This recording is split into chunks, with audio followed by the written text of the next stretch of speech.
What's up everyone, welcome back to Let's Play Demon Souls. So, who's ready for a post-commentary episode? No, I sure as hell am not. So, when I was originally recording this, things were not working out too well.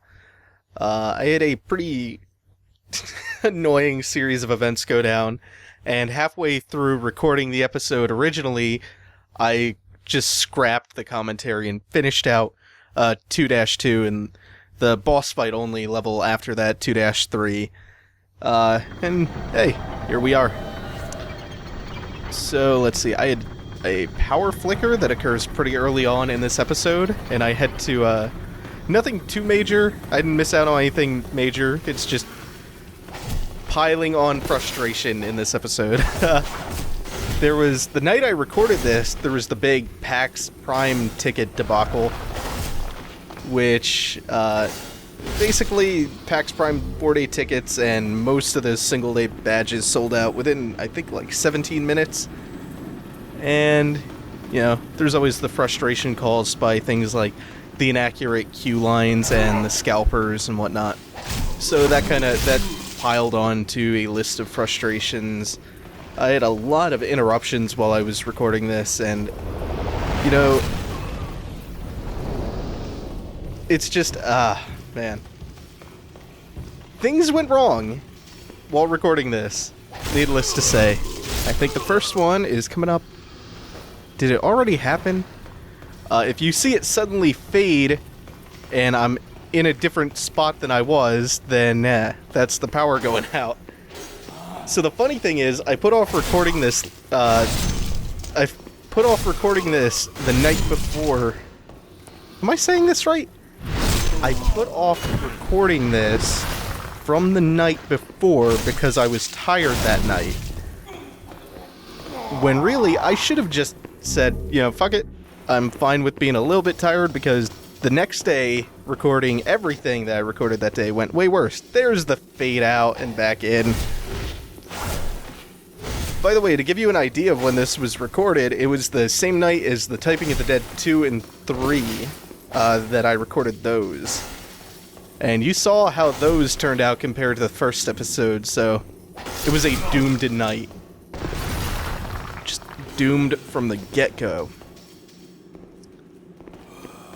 So, to sum it up, not terribly proud of how I played through 2-2, at least the later part.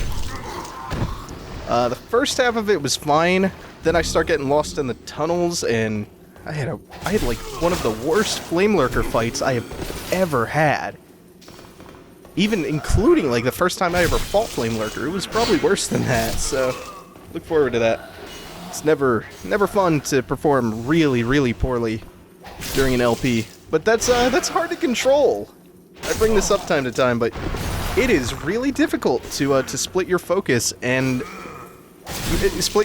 between playing and coming up with insightful or funny or witty things to say in the meantime.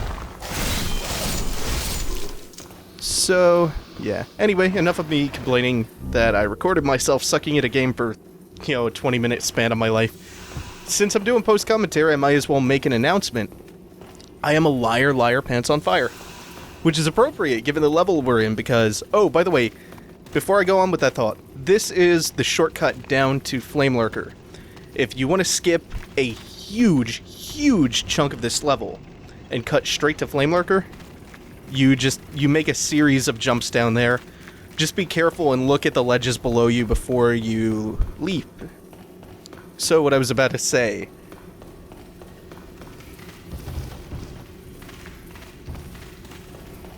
Okay, so I'm a liar, pants on fire. We've established this, and it's appropriate given the level we're in because on more than one occasion, my pants and or other articles of clothing will be ablaze, immolated, or otherwise incinerated. As of a few days ago, I finished recording all of Demon Souls and the bonus episode. My original plan was just a vague, you know, show off a bunch of stuff, including side quests, with a promise that I wouldn't go crazy grinding or 100%ing it. Well, it turns out that I played through the game on this character many times after the initial playthrough. And I 100% of the game and got the Platinum Trophy, and I captured all of it. So when I get back to the non-post commentary episodes, starting with the first level of the Tower of Latria, probably episode 11 or so, post commentary is only going to last this episode and the next one. Ignore me if I reiterate that I'm not 100%ing the game, because that's past me talking. Talking in the future when I upload that. Anything that I miss will be on screen at some point. Some of it will only be during the bonus episodes due to reasons. But rest assured, this is a 100% run from now on, regardless of what me from the past, future, whatever, wibbly-wobbly, timey-wimey bullshit says. I'm basically the Doctor Who of Demon Souls, somehow. These guys are, they can be a pain in the ass. If you lock onto their heads, your camera will flip the fuck out. If you lock onto their body, it's not so bad. I locked onto their head. They take massive amounts of damage if you hit them in the mouth. We're talking upwards of a few thousand on a decently buff character. Also, World 2-2 has, I think, the highest number of crystal lizards in the game if you're looking to farm. Ooh, I'm being invaded! Come on, I want to redeem myself. Motherfucker. The game denies me redemption by having the Black Phantom invaders just leave on me. Anyway, this level is a very high number of crystal lizards if you're looking to farm upgrade stones. I think most of what gets dropped here are gray stones, dragon stones, and then the two basic stones, which are sharp and hard. The rock monsters there, the rock snake things, they're really good to farm, let's see, shards and I think chunks of gray stone. There's also clear stone in this level, which is used to upgrade shields down the dark prefix path. Also, did I show this yet? There's also a crystal lizard nest in this level, which is a small cavernous area that is just brimming with lizards. There's like 4 or 5 of them in there. And ideally you want to go in there with an AoE spell, like Wrath of God or Firestorm, and clear them all out in one go. Otherwise you're going to scare all of the lizards off by the time you're finished killing just one of them. Oh, actually, I was not done my train of thought on just, like, post-commentary in general, and the advantages that we gain from that. Here is the path where all of the crystal lizards are, the nest of them. I, like a dipshit, just kind of ran in headfirst, and lost most of the lizard spawns, at least one set of spawns. Did get a nice chunk of items from that one. There are 2 tough Black Phantoms blocking the path. I think they're using purple flame shields. No, what shield is that? This doesn't have the purple flame shield design on it. Anyway, very sturdy shields and clubs, and they do damage. They do big damage. And you have to fight them in this really narrow space, which makes them a pain in the ass. Anyway, back to my other thought while this fight is going on. So, this should be episode 9. So next episode will be 10, and that'll contain 2 boss fights. And the end of World 2. It'll contain the Flame Lurker fight and the Dragon God fight to finish out this world. So, I was estimating how long Demon Souls would take in terms of episodes, and I figured it'll take about 25, which is way less than I initially thought. So we're actually getting pretty close to the halfway mark here. But then again, it's only going to be 25 episodes because the episodes have been so long in general. Like, I think I've done a couple that have been over a half hour, and most of them are on the mid-side of, like, 20 minutes? Maybe around, like, 25? I think there's only been one less than 20. Yeah, these guys are a pain. It's always good to get backstab on them, though. Even if I wasn't using the purple flame shield here, I get too worried about about getting damaged by these massive clubs to parry them. And what I I selected the items and stowed them away in my bag too quick for you to notice what I got from them. I got a black eye stone, a chunk of clear stone, and a stone of ephemeral eyes. Now, the important item to note there is the black eye stone. It is the stone that allows you to invade other people's worlds as a black phantom. I believe you have to be in soul form in order to activate it. It works much like summoning, except you don't throw a sign down. You invade people who are in body form in the area you are in the general area in that world. And you get you always get the Black Eye Stone from the first set of Black Phantoms that you kill. So in this case, this is the first world where I fought any Black Phantoms. So, I'm double checking that in my mind and fact checking it. I'm pretty sure it is. So that is where you get Black Eye Stones. You just get them from the first set of Black Phantoms you fight, or the first Black Phantom in general. Doesn't have to be like a pair of them or anything. Just exploring this area because I wasn't sure if there were any extra treasures hiding about. I think there was that one tricky roll that I couldn't decide whether or not it was possible to make. Yeah, it was the jump here. Trying to get across to that over there. I can't remember what that is. I think it's just like a shard of hardstone or something bullshitty. Finally made the jump. Oh, it's pure hardstone. That was actually... I forgot what that was. That was worth the effort. Pure hardstone would allow us to upgrade a shield, or I think the other weapons that use hardstone are blunt weapons like maces. Not entirely sure. You have to fact check that. Pure stones would allow us, or pure hardstone would allow us to take those items from +9 to +10. Also in World 2-2, there are, again, events both for Pure Black and Pure White World Tendency. In Pure White World Tendency, Skurver the Wanderer, the body form of Skurver, who dwells in a little cavern that's easily accessed from the shortcut, he spawns, and he'll ask us to show him a relic, a weapon called the Dragonbone Smasher. Much like Satsuki in the Shrine of Storms, who wants to see the magic sword Makoto. You have to get the Dragonbone Sword, or the Dragonbone Smasher, from 2-3 when that is in Pure White World Tendency.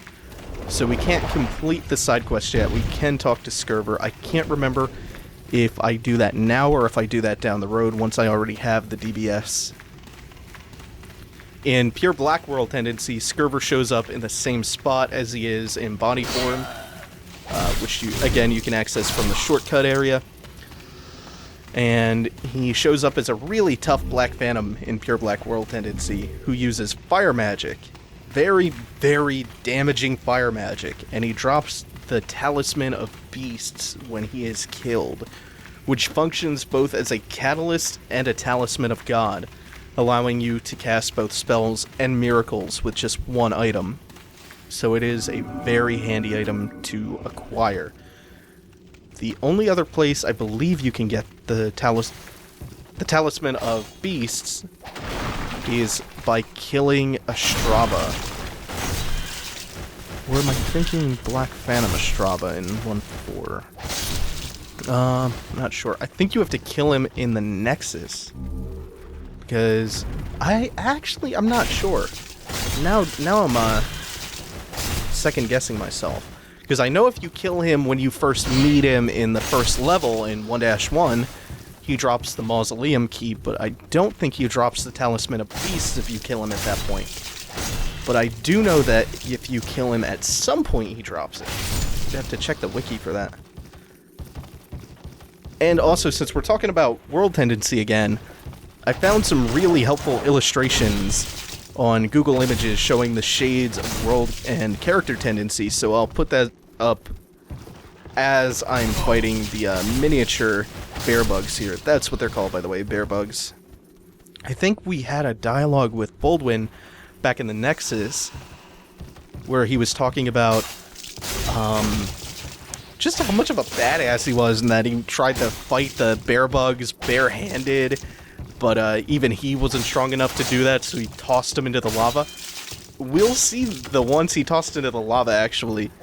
I believe those are referring to the flying ones that fly up from the cliff, and all the ones down in the little chasm of lava down there, which we will visit probably in the next episode. I don't think I'll actually have time to get around to that in this one. These guys are kind of annoying to fight. These are the larger variety of bear bugs. They aren't quite as bad. There is a variety that are even larger than this, and as you can imagine, their health pool increases depending on their size. And the large ones just take forever to kill. I mean, the largest ones, the giant bear bugs. These guys are just large, so no need to speed this fight up. This is also a more ideal open area to fight them in, because you can see they had the frontal bite attack and they did the belly flop thing. It's just a pain when they're turned sideways, because even though they can't attack you, if you're trapped behind them, you have to wait for them to turn around, because they blow up when they die and the explosion radius is pretty high. Oh god, what's gonna overburden me this time? Tell me it's not another fucking piece of grass. I really don't remember, so I'm gonna be surprised with you guys, even though this is post-commentary. I don't remember if I still have my Ring of Herculean Strength equipped. Why am I not looking to see?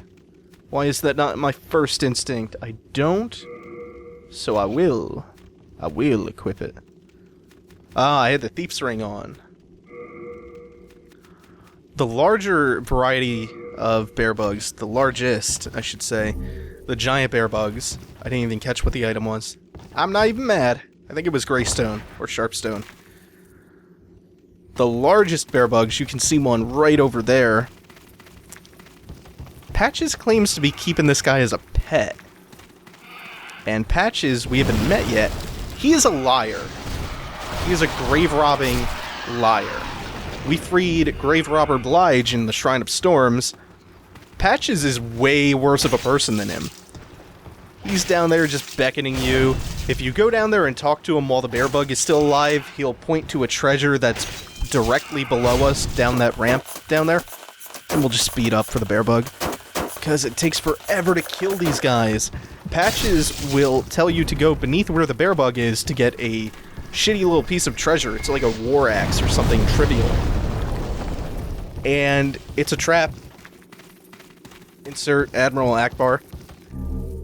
Patches is trying to get you killed by his bear bug pet so that he can loot your corpse. So he's kind of a prick. I have no love for Patches. You! How did you do that? I did it by being smarter than you, Patches. You!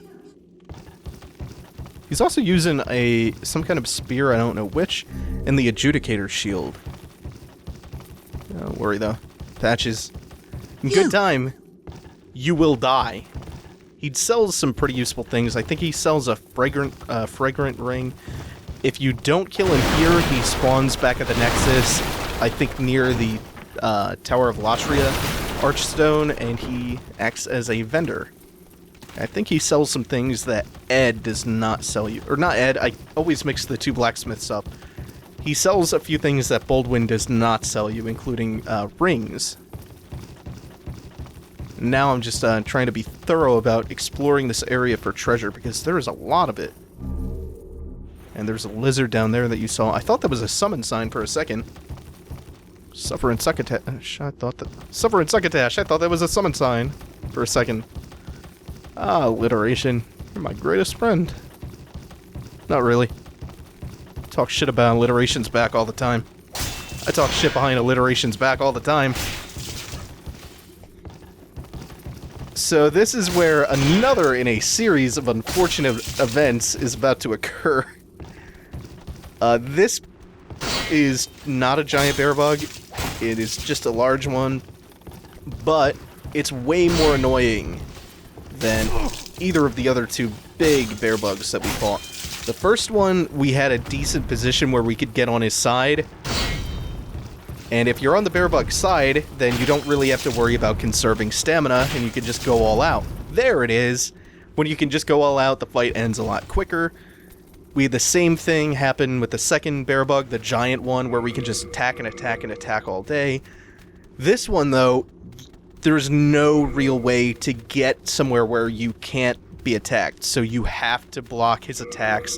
That takes stamina, and it takes stamina conservation, which makes the fight go a lot slower, even though he has less health than the giant one. And my weapon broke, so it goes even slower. So I pull out my gun. And I will save you about a minute of your life while I plink away at this fucking bear bug with a sticky compound longbow +1 that I upgraded off screen or off camera. Oh man, speaking of off screen, I would love to see somebody try to do like a blindfolded playthrough of this.